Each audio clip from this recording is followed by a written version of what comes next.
kali ini kita akan bahas materi negosiasi bisnis. Negosiasi bisnis, tulis slogannya. Slogannya apa sih, Bu? Negosiasi yang cerdas, hasil memuaskan. Nah, dari slogan ini kita akan bahas tentang konsep dasarnya, tahapannya, tujuannya, dan yang terakhir itu gimana sih cara menanggapi terkait negosiasi bisnis. Nah, kita akan bahas tentang pengertian dulu. Negosiasi bisnis adalah proses komunikasi antar dua belah pihak atau lebih untuk mencapai kesepakatan yang saling menguntungkan melalui pertukaran informasi, argumentasi, dan kompromi.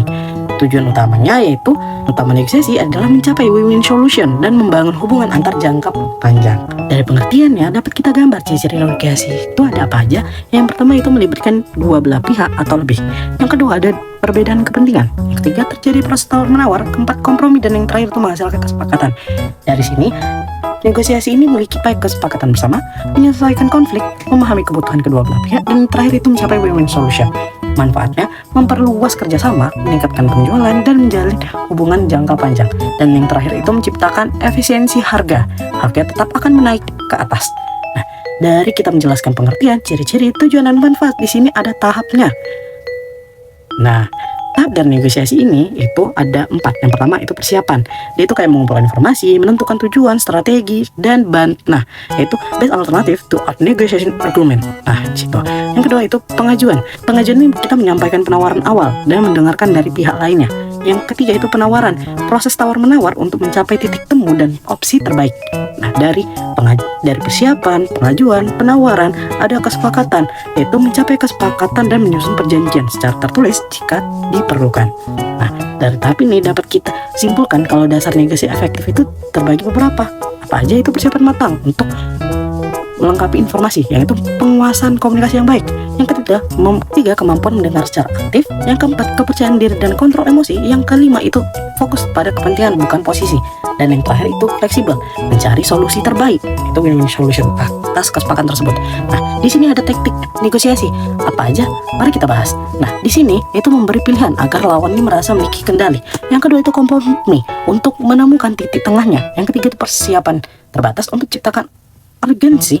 Yang keempat itu penawaran serius dengan data dan alasan yang kuat, dan yang terakhir itu strategi kalah untuk menang. Nah, dia ini kayak memberi konsensi kecil untuk mencapai hasil yang besar. Yang kita akan bahas tentang strategi negosiasi. Strategi itu terbagi 3. Yang pertama yaitu ada win-win solution yang sempat kita spill di pertama, yaitu kedua belah pihak ini puas dan dapat keuntungan sama. Yang kedua itu win-loss. Nah, win-loss ini ada satu pihak yang menang dan pihak lain kalah. Dan yang terakhir itu loss-loss, yang mana kedua pihak ini tidak mendapatkan keuntungan dan rugi, jadi sama-sama menolak kesepakatan tersebut.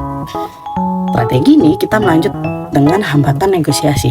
Hambatan ini terbagi beberapa hal, yaitu emosi yang tidak stabil, perbedaan kepentingan yang terlalu besar, kurang informasi dan persiapan, kesalahan komunikasi, tekanan waktu, dan yang terakhir itu ego dan sikap tidak fleksibel.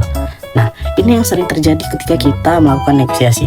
Nah, tipe negosiasi ini ada 4 juga. Yang pertama profesional, itu rasional, terampil, dan fokus pada solusinya. Yang kedua itu curang. Curang tuh dia sering apa sih? Melakukan manipulasi, tidak jujur, hanya mementingkan dirinya sendiri. Yang ketiga itu naif, mudah percaya, kurang persiapan, dan mudah tertekan. Nah, ini nih, jangan sampai ya, jangan sampai. Yang terakhir itu tidak siap, kurang informasi, tidak memahami tujuannya, dan mudah kalah. Itu sering bilang iya aja. Nah, pokok intinya tipe negosiator itu yang tidak boleh terjadi ini adalah 3.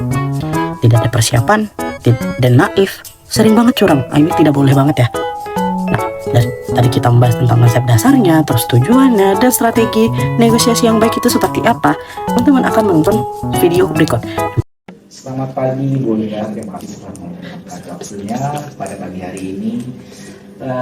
Pada pagi hari ini saya ingin menyampaikan sebuah proyek sebagai supplier di kedai toko roti. Boleh dibaca-baca dulu tentang perjanjian. Terima kasih loh Pak Marshall. Sebelumnya juga saya udah baca nih melalui email yang Bapak kirim.